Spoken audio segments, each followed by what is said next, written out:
जब चिलम का दम ज़रा कस के लगा लेते हैं तो वो कुछ भी बोल देते हैं। तो चिलम वालों के जवाब में मुझे कुछ कहना मैं इस वक्त मुनासिब नहीं समझता हूँ। ये और इस वक्त मैं चुनावी बातें या किसी नेता की हिमायत या मुखालफत मैं समझता हूँ ज़रूरी नहीं समझता। मैं इस वक्त ये ज़रूरी समझता हूँ और आप तमाम लोगों से भी मैं ये दरख्वास्त करता हूँ कि इस वक्त हमारा साथ, कोरोना की इस लड़ाई में हमारा साथ दें और देश की सरकार पर भी, प्रदेश की सरकार पर भी और चुनाव आयोग पर भी ये दबाव बनाए।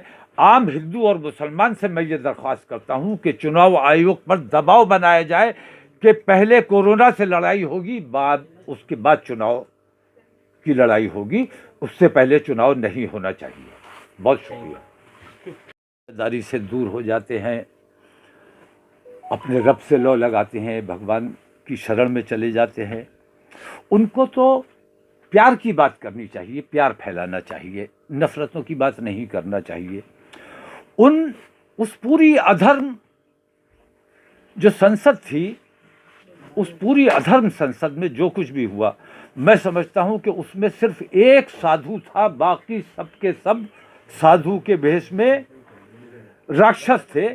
एक ही साधु था जिसने महसूस किया कि इस धर्म संसद में जो कुछ भी हो रहा है ये अधर्म है, और उन्होंने उस धर्म संसद का बाइकआउट किया और वहां से वॉकआउट किया उन्होंने। तो ऐसे अच्छे, हालांकि उन्होंने हमारी हिमायत में वॉकआउट नहीं किया था, बल्कि उन्होंने गांधी जी लेकिन वहाँ जो कुछ भी हो रहा था उन्होंने महसूस किया कि गलत हो रहा है, ये नहीं होना चाहिए, इसलिए उन्होंने वहाँ से वॉकआउट किया। तो ऐसे साधुओं की ज़रूरत है। और हिंदू समाज से भी मैं कहता हूँ कि आप तो साधुओं को हमसे ज़्यादा जानते पहचानते हो, हम भी साधुओं का एहतराम करते हैं जिन्होंने दुनिया अपने रब के लिए त्याग दी, उनका एहतराम किया जाना चाहिए। लेकिन उन साधुओं को भी याद रखो जो रावण के भेष में आए, रावण जो साधु का भेष बना के आया था सीता मैया का अपहरण करने, वो भी साधु बन के आया था। तो एक बार रावण आया था साधु का भेष बनाकर सीता मैया का अपहरण करने और महापाप करने। आज ये साधु उसी रावण का, उसी के वंशज हैं, उसी के पैरोकार हैं, उसी के पैरोकारी पे अमल करते हुए वो सीता मैया का अपहरण करने आया था। ये हमारे देश की एकता, अखंडता और हमारे देश की शांति का अपहरण करना चाहते हैं। ऐसे साधुओं का बहिष्कार होना चाहिए, ऐसे साधुओं को जेल में डाला जाना चाहिए, ऐसे साधुओं का इलाज हमारे हिंदू भाइयों को करना चाहिए। क्योंकि अगर रावण बुरा है तो रावण के जो समर्थक हैं और जो रावण के उस काम पे अमल कर रहे हैं, उसके तरीक़ों पर अमल कर रहे हैं, वो भी उसी सज़ा के मुस्तहिक़ हैं। हिंदू समाज की ख़ास तौर से जिम्मेदारी है कि ऐसे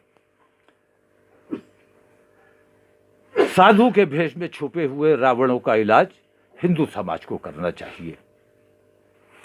दूसरी एक अहम बात यह है कि मैं ये देख रहा हूँ कि पार्टियों को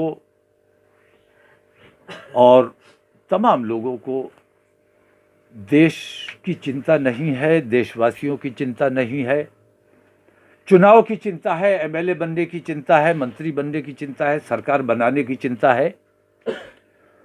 चुनाव आयोग ने जो फैसला लिया है, मैं समझता हूँ जल्दबाजी में या किसी दबाव में ये फैसला लिया गया है।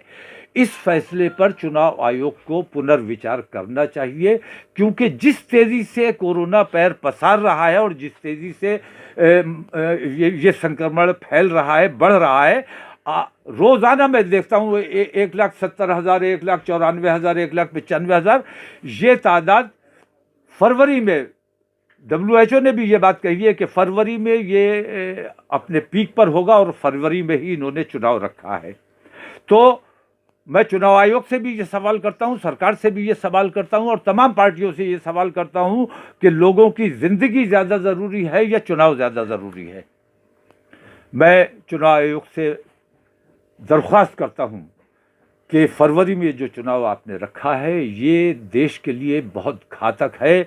उस वक्त त्राही त्राही देश में मची होगी, 14-15 लाख 12 लाख रोजाना नए नए मरीज निकल कर आ रहे होंगे। लोग वोटर वोटर चिल्ला रहे होंगे और वोटर जो है वो डॉक्टर डॉक्टर चिल्ला रहा होगा। ऐसी परिस्थितियों में चुनाव कराना न प्रदेश हित में है, न देश हित में है, न हमारे देश की जनता के हित में है। चुनाव आयोग को अपने फैसले पर पुनर्विचार करना चाहिए और इन चुनावों को कम से कम पहले कोरोना को कंट्रोल कीजिए, कोरोना से लड़ाई लड़िए, हिंदू मुसलमान तमाम लोग मिलकर कोरोना को पहले हराएं, उसके बाद फिर एक दूसरे को हराने का काम किया जाएगा। तो अभी सारी लड़ाई, चुनाव की लड़ाई हो या हिंदू मुस्लिम की लड़ाई हो या धर्म और अधर्म की लड़ाई हो, इन लड़ाइयों को बालाए ताक रख के इस वक्त हमें कोरोना से लड़ना चाहिए और कोरोना से अपने देश को बचाना चाहिए। ये हमारी पहली जिम्मेदारी होनी चाहिए। तो हम इस लड़ाई में आपके साथ खड़े हैं, देश के साथ खड़े हैं और देश के साथ चुनाव आयोग को खड़ा होना चाहिए।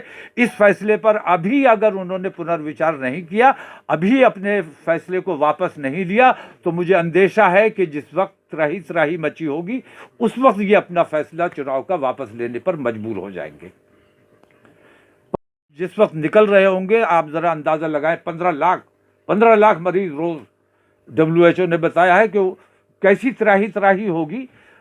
इन हालात से दो चार हमें ना होना पड़े, देश को ना होना पड़े, इसके लिए हमें अपनी सारी एनर्जी और अपनी सारी ताकत कोरोना से लड़ाई में लगानी चाहिए और बाकी तमाम लड़ाइयों को इस वक्त बालाए ताक रख देना चाहिए।